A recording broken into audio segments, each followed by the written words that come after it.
श्रीराम समर्थ. श्री गोंदवलेकर महाराज प्रवचने दिवस 139. वृत्ती भगवंताच्या ठिकाणी स्थिर ठेवावी. माझा देह परमार्थाच्या आड येतो हे म्हणणे खरे नाही. तो मदत करतो किंवा आड येतो या दोन्हीत विशेष तथ्य मानू नये. माझी वृत्ती कुठे गुंते हे पाहावे. भगवत भजनात दिवस घालवावा असे वाटू लागले, पण संगत मिळाली खेळ खेळणाऱ्यांची, तेव्हा त्यांचे मन कशाला मोडा असे म्हणून खेळू लागला. भगवंताच्या स्मरणात राहण्याच्या वृत्तीपासून ढळू लागला तर कसे होणार. आईने आजवर खस्ता खाल्ल्या, लहानाचे मोठे केले.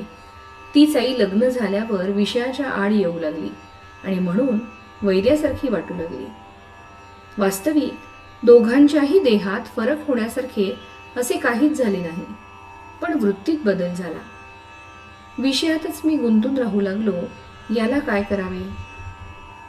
मी सुखी कशाने होईन हे आपण आपल्या कल्पनेनेच ठरवले, पण या जगात पूर्ण सुख किंवा पूर्ण दुःख असे काही आहे का. जे खरे असेल किंवा खोटे असेल याची आपल्याला खात्री नाही.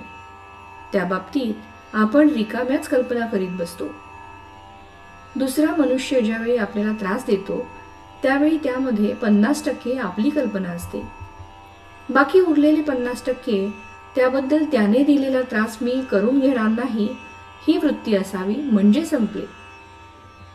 आपली वृत्ती सारखी बदलते आहे आणि जगही सारखे बदलते आहे.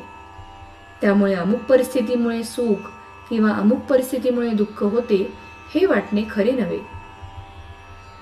कारण सुखदुःख अस्थिर असते. शास्त्राचे नियम हे वृत्तीला स्थिर करतात. भजन, पोथी वाचन, मंदिर बांधणे वगैरे गोष्टी जर वृत्ती सुधारण्यासाठी न केल्या तर ती नुसती करमणूक होते. त्यापासून खरा फायदा होत नाही. आगगाडी रोज काशीला जाते, पण तिला काही काशी यात्रा घडत नाही. यात्रा घडते ती आत बसलेल्या लोकांना. गंगा स्नान, विश्वेश्वराचे दर्शन वगैरे आतल्या लोकांना घडते. त्याचप्रमाणे देहाने नुसता पूजापाठ वगैरे करून परमार्थ घडत नाही. आपली वृत्ती भगवंताच्या ठिकाणी चिकटली पाहिजे. भगवंताचे रूप सारखे समोर ठेवता येणार नाही, पण त्याचे रूप लक्षात आले नाही तरी आपण त्याचे नाम घेतो हे लक्षात राहिले तर वृत्ती सुधारेल. आपल्या डोळ्यात अगदी बारीक कण गेला तरी तो खुपतो. त्याहीपेक्षा वृत्ती सूक्ष्म असते. ती भगवंतालाच कळते, म्हणून त्याच्यापाशी लबाडी चालत नाही. विषयाचा भोग आला असता जो त्यामध्येच गुंतत नाही त्याच्यावर भगवंताची खरी कृपा झाली हे समजावे. भगवंतापासून वेगळे न राहणे, त्याचे विस्मरण न होऊ देणे, त्याच्या स्मरणात राहणे, त्याच्या नामात राहणे यात खरे समाधान, सुख आणि शांती आहे.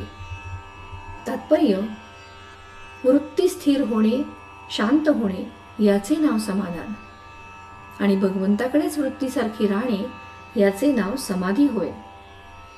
श्रीराम समर्थ.